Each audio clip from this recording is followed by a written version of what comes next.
हे listeners, कैसे हैं आप लोग। आ चुकी है आप लोगों के लिए सोल टू डबल बॉस का न्यू एपिसोड। तो चलिए इसे शुरू करते हैं। अब तक की कहानी में आप लोगों ने सुन लिया था कि आहा ने शेजल के हाथों के वो चोट को वैसे देख लिया था, लेकिन शेजल जो सच नहीं बताना चाह रही थी, क्योंकि वो नहीं चाहती थी कि सुहाना के बारे में इस वक्त उनके बॉस को कुछ भी पता चले।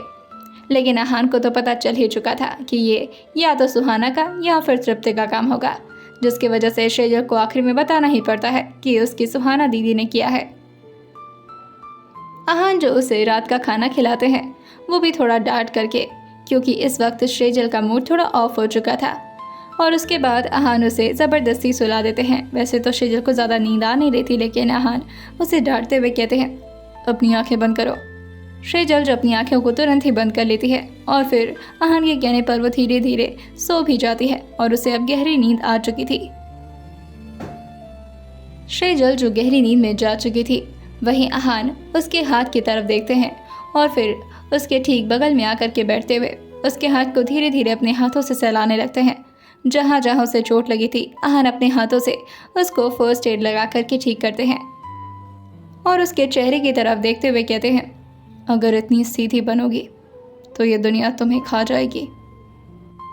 और तुम्हारे घर वाले क्या तुम्हें पंचिंग बैग समझते हैं, जो अपनी फ्रस्ट्रेशन को उतारने के लिए तुम्हें यूज़ कर रहे हैं। और फिर वो उसके हाथ की तरफ देखते हैं और उसके चोट को अपने हाथों से हल्का सा सहलाते हुए कहते हैं बहुत गलत कर दिया उसने, उसे तुम्हें इस तरह से हर्ट नहीं करना चाहिए था। खैर, तुम आराम करो, क्योंकि अब तुम्हें हर्ट करने वाला कोई जिंदा नहीं बचेगा। और ये बोलकर के वो धीरे से अपने होठ को शेजल के फोरहेड की तरफ ले जाते हैं और फिर उसके फोरहेड पर धीरे से किस कर देते हैं। शेजल को देखकर न जाने क्यों आहान अपना कंट्रोल खो दिया करते थे, जैसे वो अपना ऑरा ही पूरी तरह से भूल जाते हों। वहीं दूसरी तरफ शेजल की बुआ के घर में सब लोग आराम से सो रहे थे, मगर सुहाना को रात में काफ़ी लेट में नींद आती थी, जिसकी वजह से वो अपने फ़ोन को स्क्रॉल कर रही थी और रह रह करके अपनी फ्रेंड तृप्ति से बात भी कर रही थी। वो चैट पर इस वक्त तृप्ति से यही बोलती है तुझे पता है मेरा पैर अभी भी जल रहा है उस ईरा की वजह से, हम उसे छोड़ेंगे नहीं। वहीं दूसरी तरफ से तृप्ति का मैसेज आता है उसकी कोई गलती नहीं है इस सब पे, ये पक्का उस नकचड़ी शेजल का ही काम होगा। वहीं इस तरफ से सुहाना जो कहती है अरे उसे तो कुछ भी नहीं पता इस बारे में, वो भला क्या रोबोट को कमांड देगी। वहीं दूसरी तरफ से तृप्ति कहती है लेकिन तूने देखा नहीं, ईरा ने सिर्फ हमें तभी हर्ट किया जब हमने उस लड़की को हर्ट करने की कोशिश की, क्या नाम है उसका, शेजल ना। वहीं इस तरफ से सुहाना जो कहती है हाँ बेचारी, वैसे दिखने में तो काफ़ी मासूम है और जितने साल तक ये हमारे यहाँ रही थी तब तक भी काफ़ी मासूम थी, अचानक से इतनी हिम्मत कहाँ से आ गई उसके अंदर। वहीं दूसरी तरफ से तृप्ति जो कहती है हम इस बारे में बात नहीं करते हैं ना। अच्छा ये बता, चलना कोई साथ में हॉरर मूवी देखा जाए।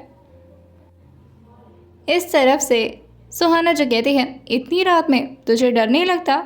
वहीं दूसरी तरफ से तृप्ति कहती है नहीं मुझे तो नहीं लगता, क्या तू इतनी डरपोक है।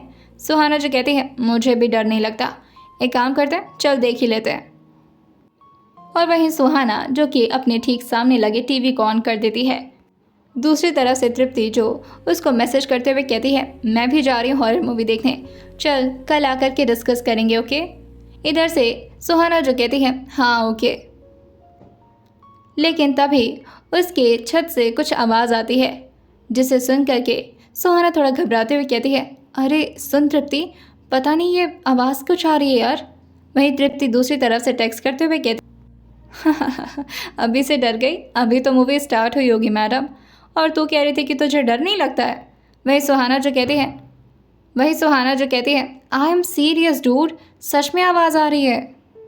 वहीं इस तरफ से तृप्ति जो कहती है तू बेवकूफ़ है और मुझे मत डरा ठीक है, तू अकेले बैठ कर के डर। वेल मैं जा रही हूँ मूवी देखने। और ये बोल करके वो अपने फ़ोन को ऑफलाइन कर देती है। सुहाना जो खुद से ही कहती है हाँ अरे यार ये मेरा वहम होगा, वरना अभी तक तो ऐसा कभी कुछ नहीं हुआ था और मैं तो हॉरर मूवीज़ कब से देखती आ रही हूँ। मैं भी क्या उटपटांग बातें सोच रही हूँ, ऐसा कुछ भी रियल में नहीं होता है। और ये बोल करके वो अपना ध्यान मूवी में लगा देती है और अपनी आंखों को लगातार स्क्रीन पर गड़ाए रखती है। कि तभी वो एक सीन देखती है जिसमें एक लड़की जो कि बार बार इधर उधर देख रही है और वहीं लगातार उसके दरवाजे से कुछ आवाजें आ रही हैं और कोई उसकी खिड़की को भी बार बार मार रहा है। सुहाना जो ये सब देख करके हल्का हल्का घबराने लगती है और फिर अपने आप को धीरे धीरे ब्लैंकेट के अंदर कवर कर लेती है। वहीं अब खिड़की के बजने की आवाज़ ज़्यादा तेज हो चुकी थी, जिससे सुहाना को और ज़्यादा डर लगने लगता है और वो धीरे धीरे कांपना भी शुरू कर देती है। और फिर आगे भी इसी तरह से वो खिड़की के बजने के साउंड तेज होता ही जाता है, जिससे सुहाना एकदम से डरती है और अपने ठीक बगल में रखे साइड टेबल पर ग्लास को उठा करके पानी पीने वाली होती है। लेकिन जैसे ही वो पानी पीने के लिए ग्लास को उठाई थी, उसके हाथ से ग्लास नीचे गिर जाता है, क्योंकि वो स्क्रीन को देखने में इतनी ज़्यादा व्यस्त हो गई थी कि उसे इस बात का अंदाज़ा ही नहीं था कि उसके ठीक बगल में कोई बैठा हुआ है। काउच पर एक आदमी जिसका चेहरा विजिबल नहीं था, क्योंकि रूम में पूरी तरह से अंधेरा था। बस चांद की थोड़ी बहुत रोशनी उसके चेहरे पर पड़ रही थी, लेकिन उसने इस वक्त अपने फेस पर मास्क लगाया हुआ था। उसके हाथों में एक बड़ा सा और काफ़ी डेंजरस सा नाइफ था, जिसे देखकर ऐसा समझ में आ सकता था कि वो किसी गलत इंटेंशन से ही यहाँ पर आया है। वहीं जैसे ही सुहाना ये देखती है वो जोर से चिल्लाने वाली होती है, लेकिन उसके मुंह से तो जैसे आवाज़ निकलने का नाम ना ले रही हो। वो इतना ज़्यादा डर चुकी थी। वो ऐसे सिचुएशन में पहुंच चुकी थी जहां वो चिल्लाना चाह रही थी, मदद के लिए किसी को बुलाना चाह रही थी, मगर उसे समझ में नहीं आ रहा था कि उसे बोलना कैसे है। ऐसा लग रहा था जैसे उसका दिमाग बोलना ही भूल गया हो। वही वो शख्स धीरे से चेयर से खड़ा होता है और अपने मास्क पर ही उस नाइफ को रखते हुए धीरे से सुहाना से कहता है, शट योर माउथ।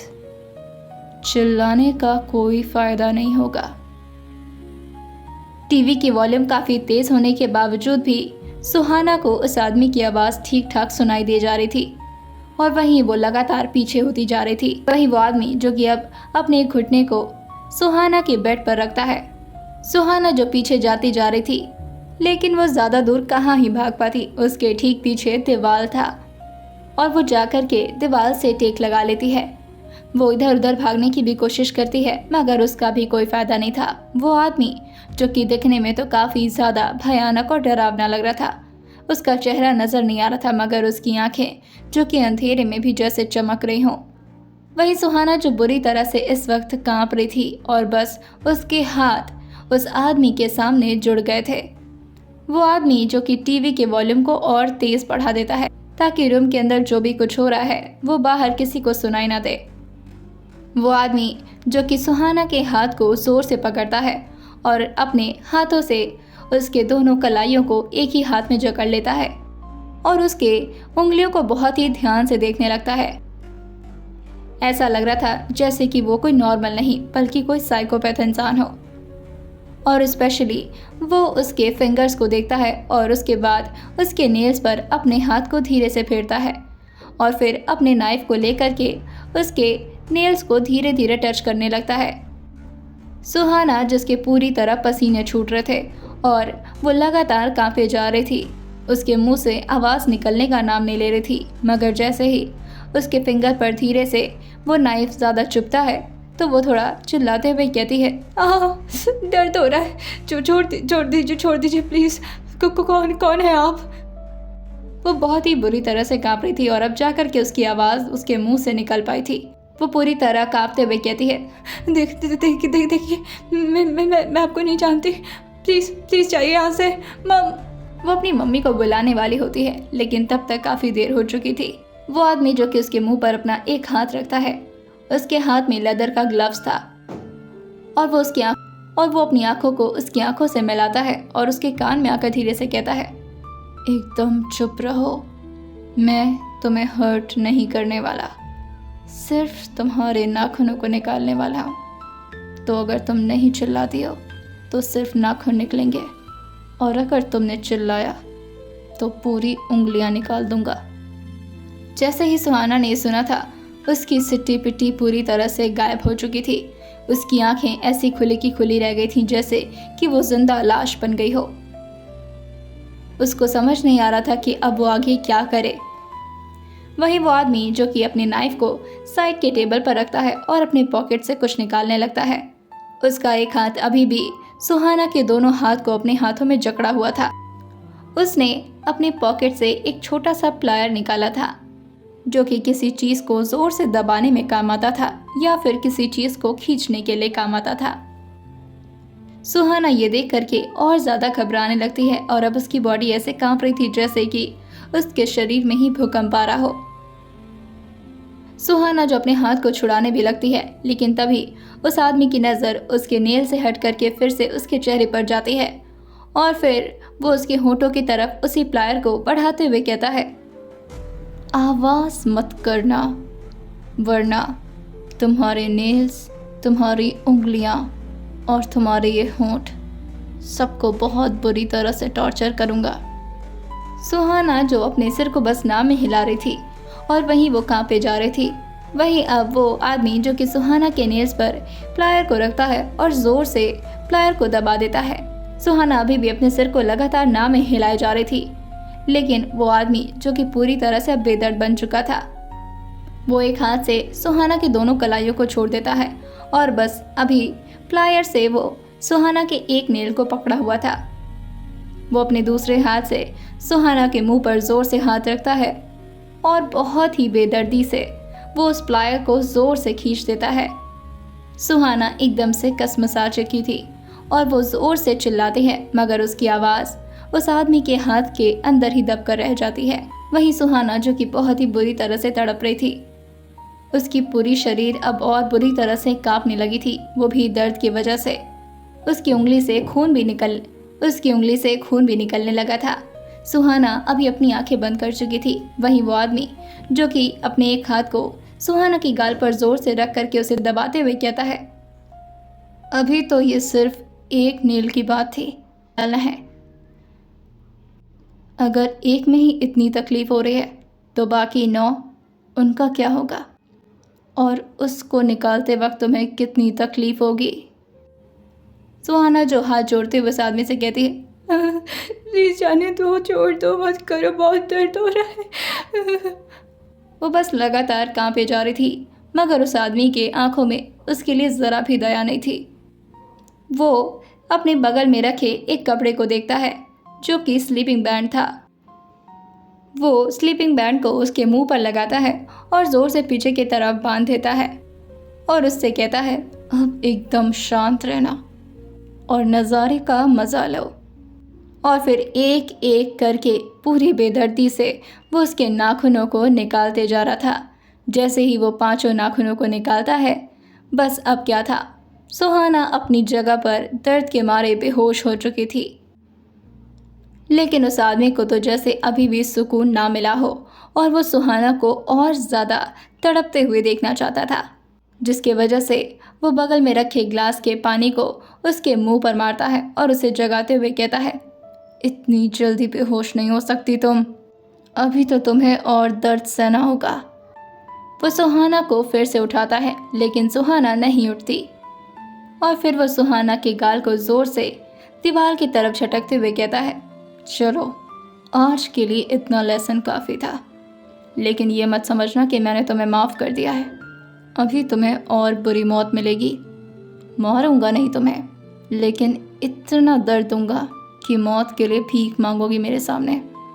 और ये बोल करके वो आदमी अपनी जगह से उठता है और फिर खिड़की के रास्ते से वहाँ से गायब हो जाता है, जैसे वो यहाँ पर कभी आया ही ना हो। उसके आने का कोई निशान भी वो छोड़ कर नहीं जाता। वहीं दूसरी तरफ आहान के मेंशन में शेजल जो अभी सो ही रही थी, लेकिन तभी उसकी नींद हल्की सी टूटती है और वो बगल की तरफ करवट करती है और जैसे ही उसकी आंखें हल्का हल्का खुलती हैं, वो देखती है कि इस वक्त आहान उसके बगल में नहीं सोए हैं। शेजल जो थोड़ा चौंक कर उठ जाती है, उसे लगता है कि कहीं ऐसा तो नहीं कि आज भी कल की तरह ही लेट हो गया हो और आहान फिर से बिना ब्रेकफास्ट किए ही चले जाए, जिसकी वजह से वो जैसे ही बेड से उतरने वाली होती है, लेकिन तभी उसकी नज़र क्लॉक पर जाती है और अभी इस वक्त सिर्फ 2:30 बज रहे थे। शेजल जो टाइम देखकर कहती है, अभी तो 2:30 बज रहे हैं, इतनी सुबह सुबह, इतनी रात में कहाँ चले गए ये। फिर उसे लगता है कि शायद अहान वॉशरूम गए होंगे और इसी वजह से वो फिर से आकर के बेड पर ही लेट जाती है। 5 मिनट तक उसे नींद नहीं आई थी क्योंकि कमरे में हल्का हल्का ही लाइट जल रहा था और वैसे भी डिम लाइट में तो सृजल को काफ़ी डर लगता था।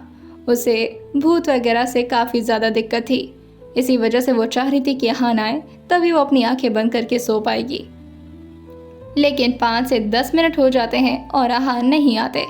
सृजल थोड़ा घबराने लगती है और इधर उधर करवट भी करने लगती है। वहीं 15 मिनट होते हैं और दरवाज़ा अचानक से खुलता है।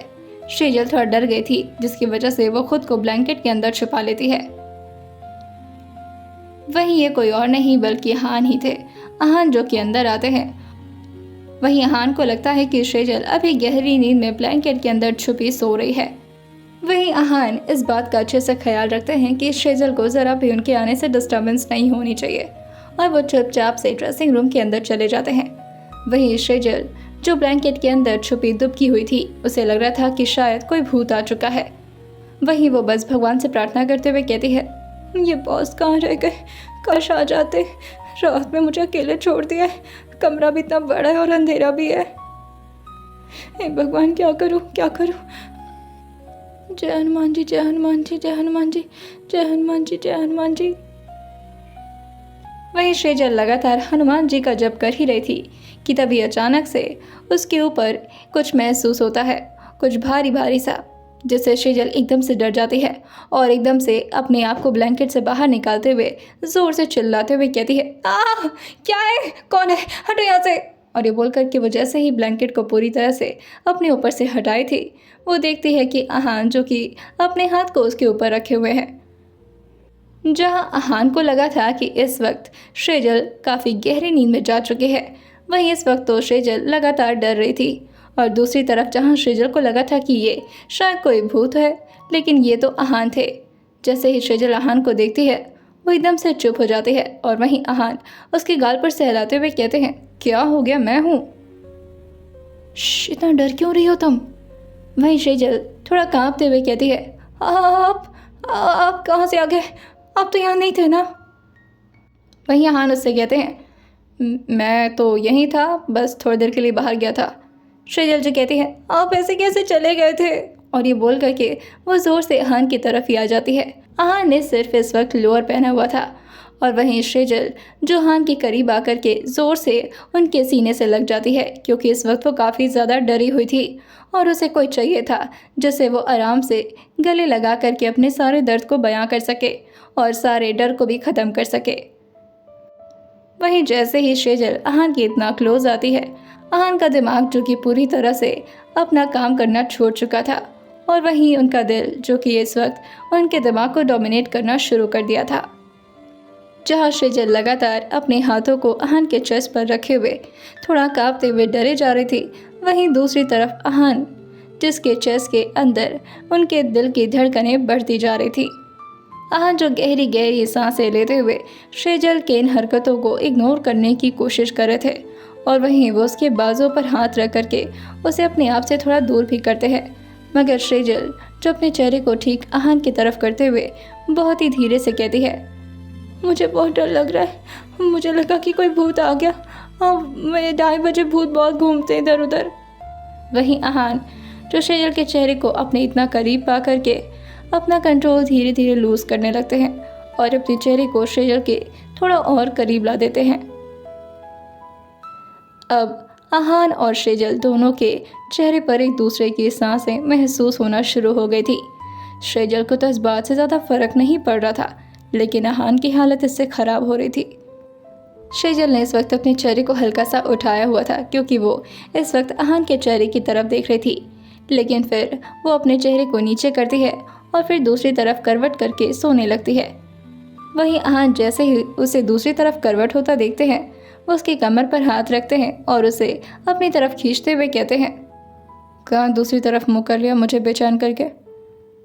वहीं सृजल जो अहान की बातों को इस तरह सुन करके कंफ्यूज होते हुए कहती है, क्या मतलब, मैं तो सोने जा रही थी। अहान जैसे कहते हैं, अच्छा मैं जग रहा हूँ और तुम सो गई। सृजल जो अपने सर को नाम में हिलाते हुए कहती है, नहीं नहीं नहीं सॉरी, वो मैं भूल गई थी, आप कह रहे तो मैं आपको हेड मसाज दे देती हूँ। और ये बोलकर कि वो तुरंत ही उठ जाती है और अहान के हेड मसाज के लिए वो ऑयल लेने के लिए जाने लगती है। लेकिन तभी अहान उसकी कलाई को पकड़ते हैं और उसे एक झटके में अपनी तरफ खींच देते हैं, जिससे शेजल उनके ऊपर जा गिरी थी। शेजल का चेहरा जो कि अहान के चेहरे के करीब था और वहीं शेजल के होंठ जो कि अहान के गर्दन के पास आ चुके थे और शेजल की गरम गरम सांसें डायरेक्टली अहान के गर्दन के पास पड़ रही थीं। शेजल के बाल जो कि काफ़ी लंबे और काफ़ी खूबसूरत और सिल्की थे, जो कि इस वक्त अहान के चेहरे पर आ रहे थे, तो शेजल के सारे बालों को एक साइड में करते हैं और वहीं उसको ठीक से पकड़ते हुए उसकी कमर पर अपने हाथ को जकड़ लेते हैं। शेजल जो उठना तो चाह रही थी मगर अहान उसे उठने नहीं दे रहे थे। अहान के भी होंठ इस वक्त शेजल के कान के पास थे और शेजल के होंठ अहान के गर्दन और कानों के बीच में। शेजल जो अपने हाथ से थोड़ा हिम्मत करते हुए खुद को अहान से अलग करने की लगातार कोशिश कर रही थी और वहीं वो धीरे से कहती है, सॉरी, मुझे आप पर गिरना नहीं चाहिए था, सो सॉरी। लेकिन तभी अहान उसकी बातों को तुरंत ही बीच में रोकते हुए कहते हैं, आज हेड मसाज नहीं चाहिए मुझे, आज बस इसी तरह से मेरे साथ रहो तुम। वहीं अहान का बेयर चेस्ट जो कि शेजल के चेस्ट से पूरी तरह से टच हो रहा था और बार बार शेजल के उठने की वजह से, या यूँ कह सकते हैं कि उठने की कोशिश करने की वजह से, अहान के चेस्ट और शेजल के चेस्ट आपस में रब हो रहे थे, जिससे अहान का हार्मोन अलग लेवल पर बढ़ता जा रहा था। लेकिन शेजल को इस बात का कोई आइडिया नहीं था कि इस वक्त अहान कैसा महसूस कर रहे हैं। वहीं अहान की सांसें जैसे जैसे बढ़ती हैं, शेजल को भी अपने कानों में हल्का हल्का गुदगुदी महसूस होने लगती है और वो अहान से कहती है, आप छोड़ेंगे मुझे प्लीज़। इतने प्यारे भरे टोन से शेजल उनसे ये बात बोल रही थी। अहान को मन कर रहा था कि वो इस टाइम को पूरी तरह से अपने दिमाग, अपने दिल में कैप्चर कर ले और ये टाइम कभी ख़त्म ही ना हो। वो उसके पीठ पर अपने दोनों हाथ को लगा करके उसे पूरी तरह से अपने ऊपर ले लेते हैं और अपने ऊपर ही उसे सुलाते हुए उसके सिर को धीरे धीरे सहलाते हुए कहते हैं, कहीं नहीं जाना तुम्हें, यहीं पर रहो और आराम से सो जाओ। शेजल जो उनसे काफ़ी ज़्यादा छोटी थी, हाइट में भी और उम्र में भी। अब शेजल के कान जो कि अहान की चेस्ट पर आ चुके थे। शेजल को अहान की धक धक बहुत ही ध्यान से सुनाई दे रही थी और वो काफ़ी तेज़ बढ़ चुकी थी।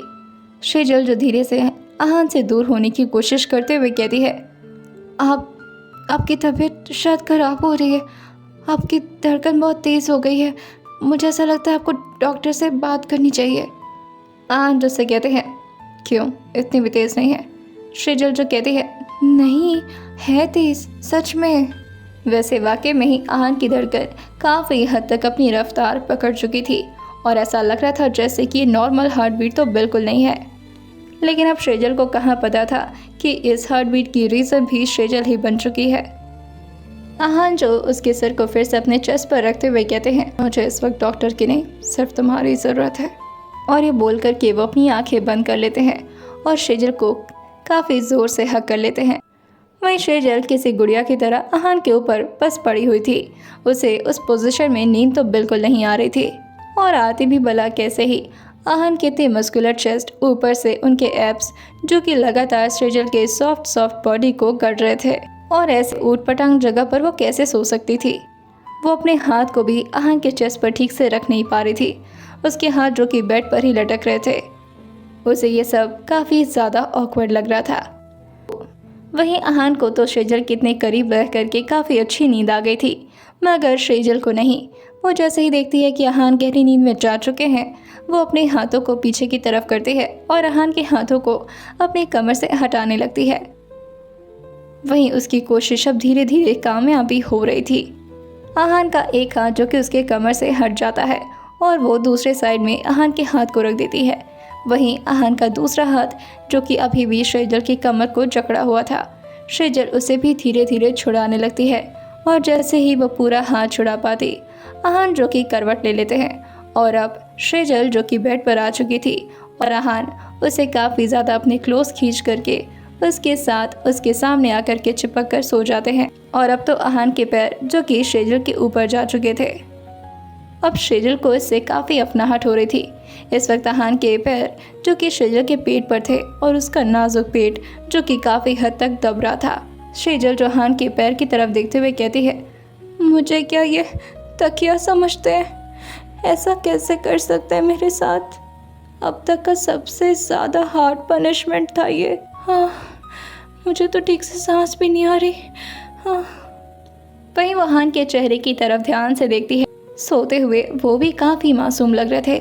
शेजल जो उनके चेहरे की तरफ देखती है तो बस देखती रह जाती है।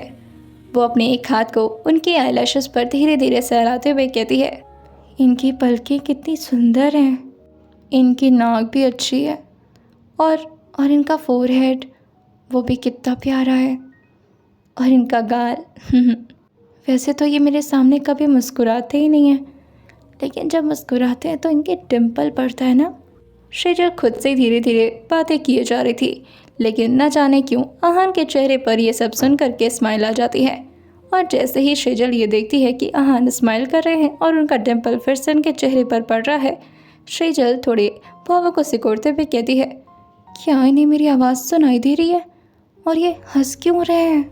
अहान जो उसकी बात का रिप्लाई देते हुए कहते हैं, तुम्हें डिम्पल देखना है ना मेरे, तो उसके लिए मुझे मुस्कुराना तो पड़ेगा ना।